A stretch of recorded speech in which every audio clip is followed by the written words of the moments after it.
doesn't believe in justice, fairness, or the law. He doesn't believe in any of those things. And so it is incumbent upon all of us to continue to raise our voices as we are today, to choose the path that President Roosevelt chose in forming a program that, let's be clear what that program is. It is one of the most important social programs of our lifetime when we think about Social Security, one of the most significant social programs of our lifetime. And this is a program that many worked for, worked many, many years for, to contribute, because it is America's promise to us when we paid into Social Security. And yet this is under attack even today. We recognize as well that the Social Security program is not just the program, but we are standing in front of a building that represents thousands of Marylanders who have been coming to work in this building. Civil servants for over 60 years now who have been coming to this building doing the essential work of processing Social Security checks for nearly 72 million Americans. 72 million Americans. And be clear, when we think about the servants who stand in this building and buildings all across our country, these are men and women who come to work every day. And these are not Democratic jobs or Republican jobs. These are American jobs. It is also the case that those who have served in this building do so no matter who the president is. Many of them have served for decades under Republican presidents, under Democratic presidents, again, because they serve the people. And so what we know here is that the work that our civil servants do is far-reaching. And it is really important to say that when you target civil servants, you also target the people they serve. This is a really important point. And so it is not just the people who are sitting in these seats, but the people that they serve. And so if you look behind me, you know who's in this building? These are the American people who are in this building. And they serve our grandmothers, our grandfathers, our mothers and fathers like mine, our friends, our neighbors, and family members with disabilities who rely on Social Security, and their children. And in his wicked hunt for vengeance, this president has decided that no target is too small, no family is too vulnerable, and no American is out of bounds. And this isn't just about an attack on Americans who are in this building, but it's an attack as well on the exhausted mother who calls 988 for a lifeline, for support in the darkest days. It's an attack on that single dad who has to call out of work because his daughter's Head Start classroom closed its doors. This is an attack on family businesses that didn't get their disaster relief check to rebuild after the flood receded, and an attack on the grandmother who's just trying to stretch her fixed income to feed a nourishing and to have a nourishing meal for her grandkids. It's an attack on the woman who is seeking refuge from an abusive partner just to be turned away from the local family shelter. It's an attack on that first-generation college student who has come to rely on a Pell Grant and who doesn't know how they will continue to stay in school. It's about those veterans who are looking to make sure that their appointment at the VA won't get canceled. And I ask you a question. And what is this about? What is it for? None of it is about making our government more efficient. And you know what? If they want to have a conversation about efficiency, we can have that conversation about cutting costs. But how deeply unserious and how deeply callous is it to cut costs on the backs of the veteran? Do we cut costs on the backs of the kid in Head Start, the grandmother on Medicare? How shameful is all of this? How shameful is it? And I want you to shame. This is shameful. It is disgusting. And you know what? Tell me this. And this is important for us to notice. This is what Senator Van Hollen was pointing our attention to. It's all a rouge. What is it about? Does cutting Medicare lower the cost of eggs? I don't think so. How does slashing funding at the Social Security Administration cut the cost of gas? How does firing a bunch of civil servants lower the cost of housing? And how does Elon Musk having access to Social Security lower the cost of prescription drug medications? It doesn't. It's been already a whole month, and we have yet to see this administration do any of what is promised, a single attempt to lower costs for Marylanders or for the American people. something the president vowed to do on day one, and he has not done it. The day they want to start doing that work, then my door is open, as are the doors of all of my colleagues here who are here, whose doors are open to do the work on behalf of the American people. So for as long as they continue to keep hardworking Marylanders in their crosshairs, for as long as they continue this awful witch hunt that will harm working class Americans everywhere. And let me tell you, this man is hurting people who voted for him, the people who didn't vote for him, and the people who did not vote at all. He's hurting all Americans in a way that is so callous, so callous. And so that we will continue in this day to meet our patriotic obstinance that puts our country first, that puts the middle class first, that puts people first, whether they voted for him or not. All of us deserve to have a president who can see us.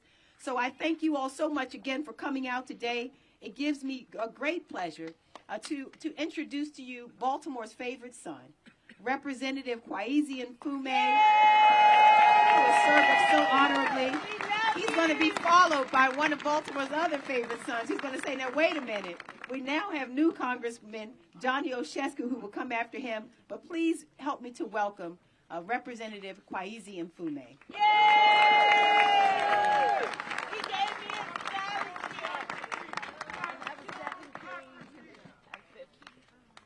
First of all, good morning.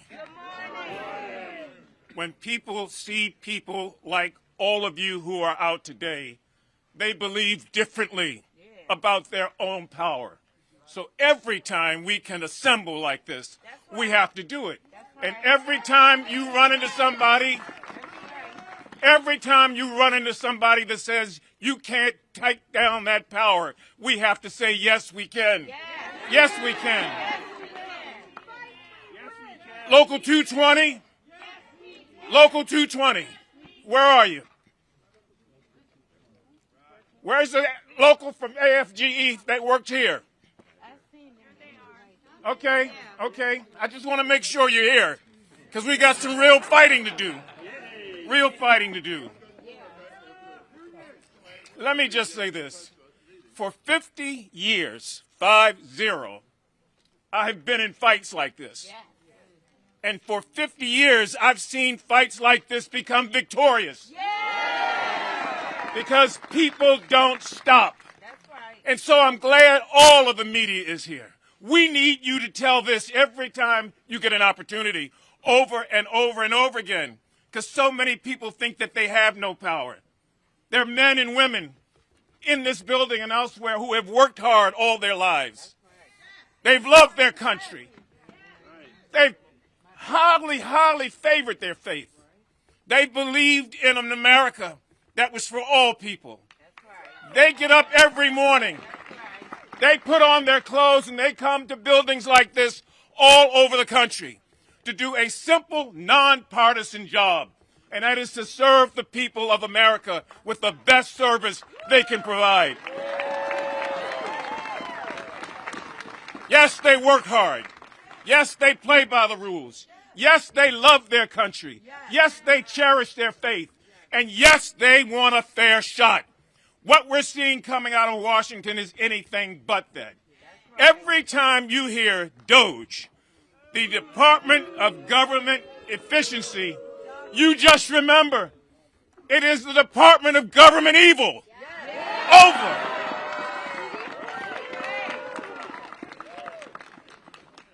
So you've heard from Chris Van Hollen, our senior senator, and Angela Alsobrooks, our junior senator. You're going to hear from two of my colleagues in the House, Johnny Olszewski and Sarah Elfreth. But others need to hear from all of you. Everybody out here has the power to do something, and we will find a way to do it together. This fight is not for the feeble. It is not for the faithless. This will be a congressional fight, a constitutional fight, a legal fight, and on days like this, a street fight. Yes, we will stand.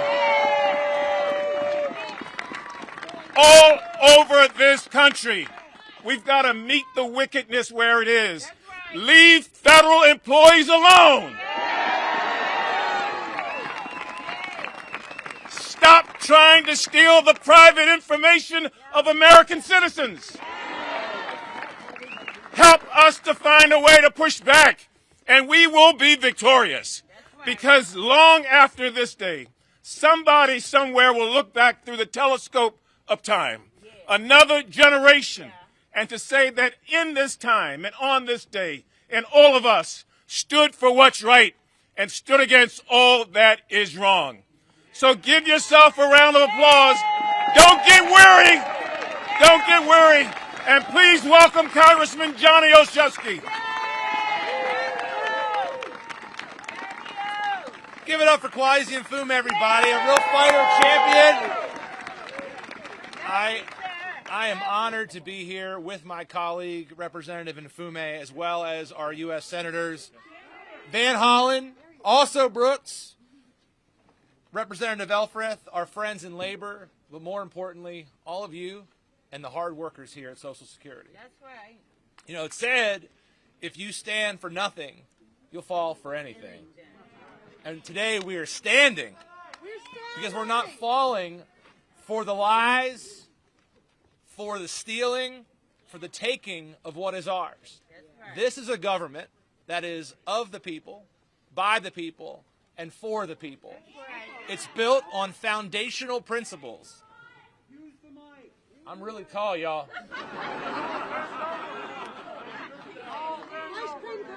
It's built on foundational principles like rule of law that says everyone's equal under the law.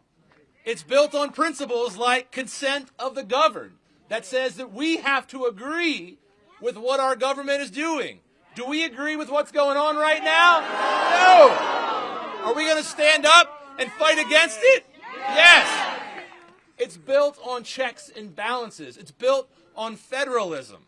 So you can't unilaterally go in and wipe out agencies. You can't unilaterally go in and take hard-earned benefits. You know, the civil service was created because of corruption, because we wanted to stop what this president and Mr. Musk are accusing us of trying to stop now. Look back in history. You know, actually, I want to invite the president and Mr. Musk to come back to my American government classes, learn a thing or two about how democracy is supposed to work. I joined, like Senator Alsobrooks, I spent quite a lot of time, and like Administrator O'Malley, we spent a lot of time as executives. We know a thing or two about finding waste, finding efficiencies, and we do welcome that conversation. But there is a way to do it. President Trump, you have the White House. You have control of the House and the Senate. Come to the table. Let's have the conversation. Let's have Republicans in the House and Senate actually have to vote on these illegal and unconstitutional actions. So we know they've got Project 2025.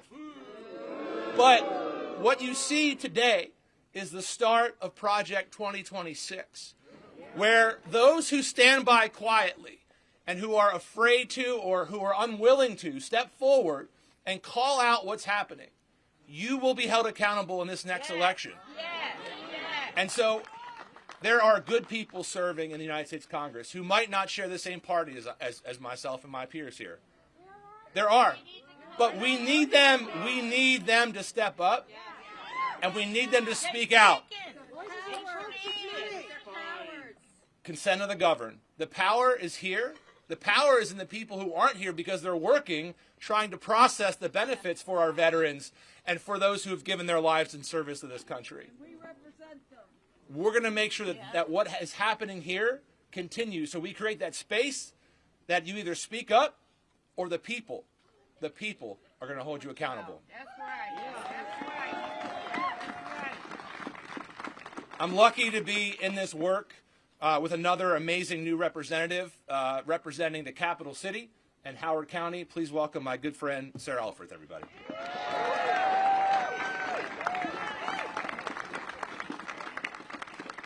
I am here in representation of 44,000 federal workers who call the 3rd Congressional District home.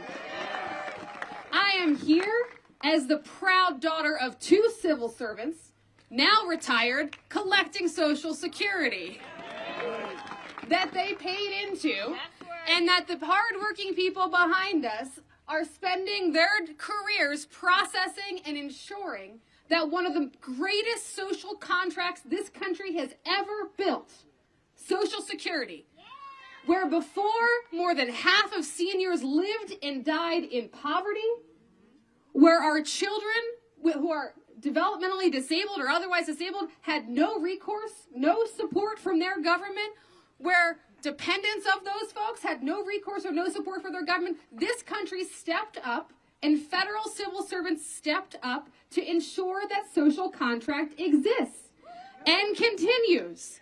And yet,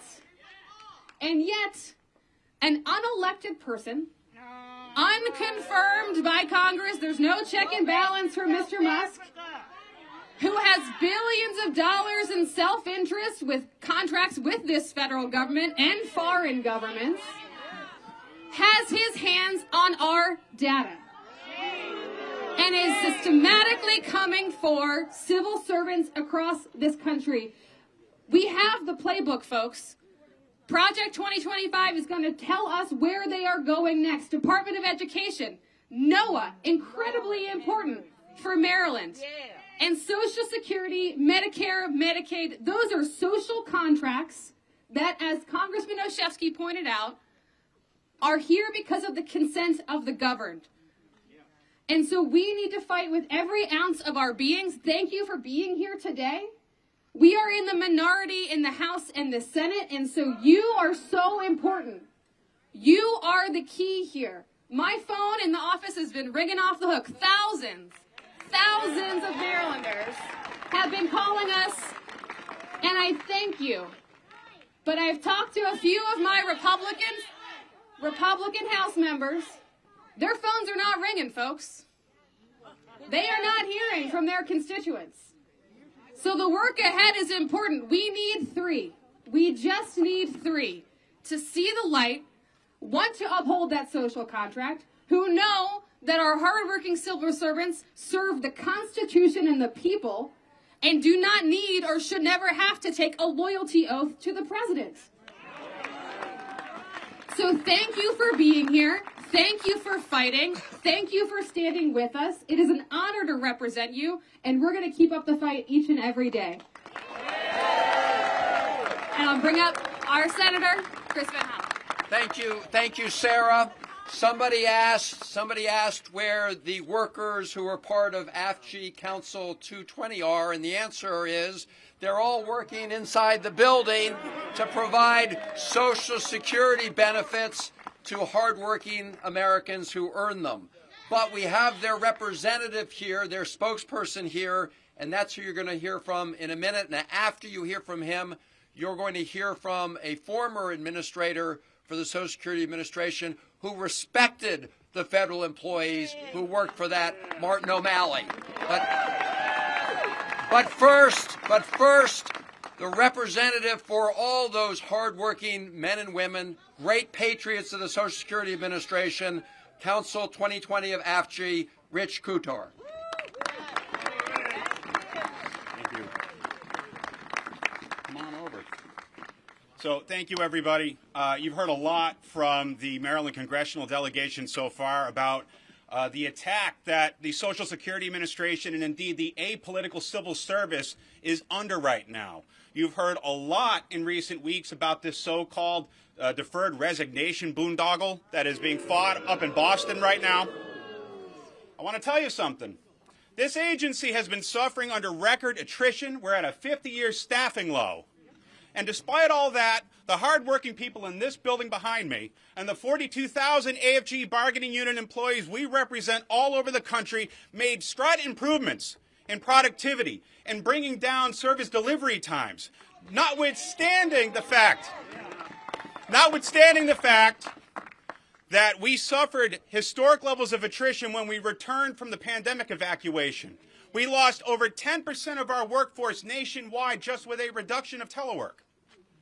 We knew that if telework was taken away from our folks, and surveys have shown this, that we could lose up to half of the hardworking people who are here in this building, are at the field offices, the hearing offices, the payment centers, and the 800 number offices all over the country.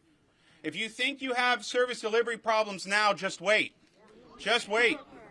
But that's the other insidious part of this.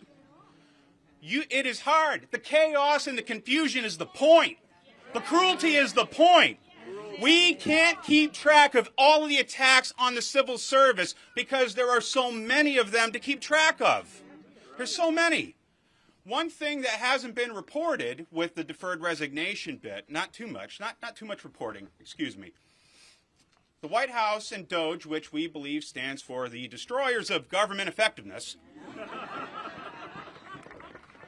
they've told the General Services Administration, which is the nation's landlord, to start terminating 7,500, every single federal lease across the country.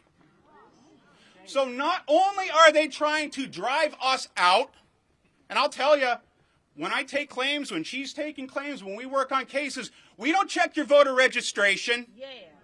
We don't ask you who you voted for in the last election. We do our jobs without regard to politics day in and day out.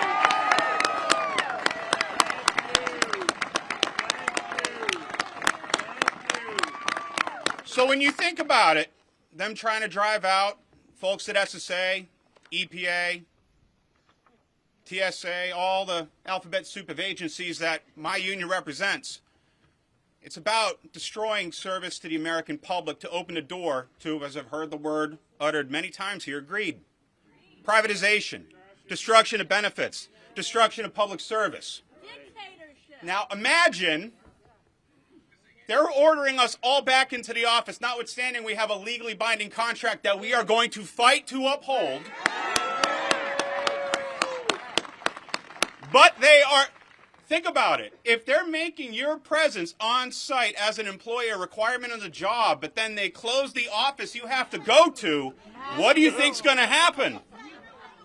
What do you think's going to happen? This is all about destroying the size of the federal civil service and eliminating our ability to serve the American people who have already paid for the service, who have already paid for the access to their benefits. At buildings like this one and at offices all over the country. So if you think you have service delivery problems now, if you think you're waiting a long time on our 800 number, if you think that you're waiting a long time to get your claim processed, if you think you have a long time waiting in an office, imagine what that service is going to be like if you've got no office to call, if you've got no office to visit, if there are no dedicated, apolitical civil servants there to serve you when you want help. We deserve better. The American people deserve better. And I hope that we all stand and fight this together. Are you with us? Thank you.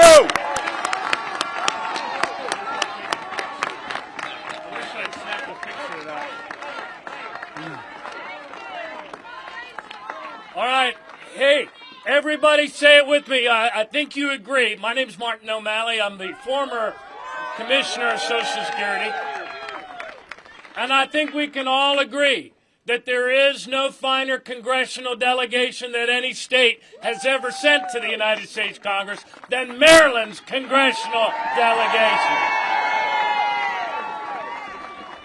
So as Senator Van Hollen led us off with this, the message is, Elon Musk, keep your hands off of Social Security.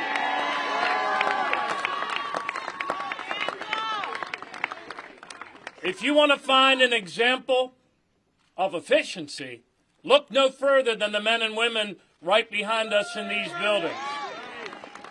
And the 1,211 offices all across the United States. This is the largest insurance company in the free world. And you know what its overhead is? Less than 1%. Less than 1%. Allstate operates on 19%. Liberty Mutual operates on 23%. These men and women serving those in the dawn of life, those in the dusk of life, those with disabilities, parents with children with severe disabilities, they do it for less than 1%. Less than 1%. House Republicans have cut this agency to a 50-year low, and now the unelected co-president wants to cut Social Security even further.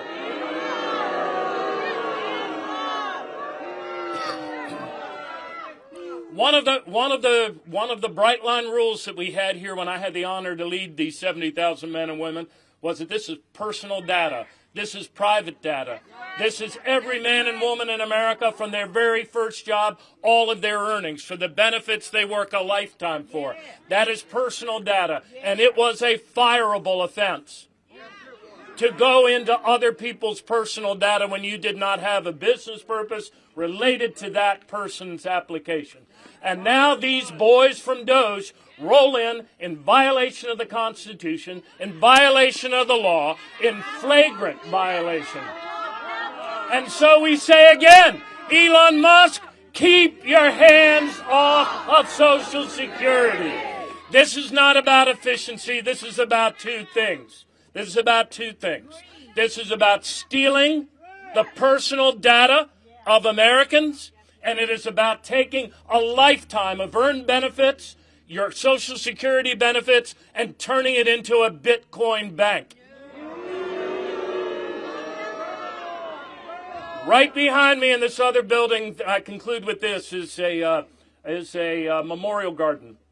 There are the images of presidents, Jimmy Carter, Ronald Reagan, the Bushes, Democrats and Republicans alike. And they all agree. And they say to us from the grave, there is no more sacred promise among us and between us than Social Security. So rise up like your country depends on it. Thanks. Thank you, Martin O'Malley. And let's hear it again. Elon Musk, keep your hands off of Social Security. Thank you all for being here. We're willing to take a few questions from the press if there are any. Any questions from the press? Oh, all right. If there are no more questions from the press, we will hang around. Oh, go ahead. I spoke to a number of people in this crowd who are really frustrated with what they feel has been a relative lack of action from the Democratic Party. So how can the Democratic Party step up and actually implement the system of checks and balances? And those are direct points, right? Well, the Democratic Party is out here. This is the Democratic Party. A lot of people, but also people who are not Democrats, need to be out here as well, because everybody, as you heard, is impacted by Social Security. Doesn't matter what party you are. Now, I can tell you this, that colleagues from the Maryland delegation, we are fighting every day in the United States Senate and the House of Representatives to stop this power grab and to stop these illegal actions. We're also doing everything we can to support the court actions that are being taken, because that is the first line of defense when you have massive law breaking and when you have Republicans on Capitol Hill who refuse to do anything. So we are doing everything in our power, and we will continue to do. And I can tell you, Team Maryland has been the tip of the spear in terms of fighting against Elon Musk's takeover. Thank you all very much for being here, and we'll stick around.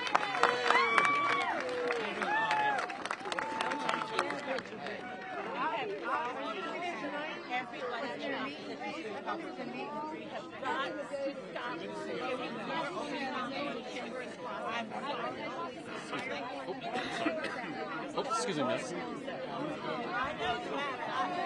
Hey, sure, watch yourself. I'm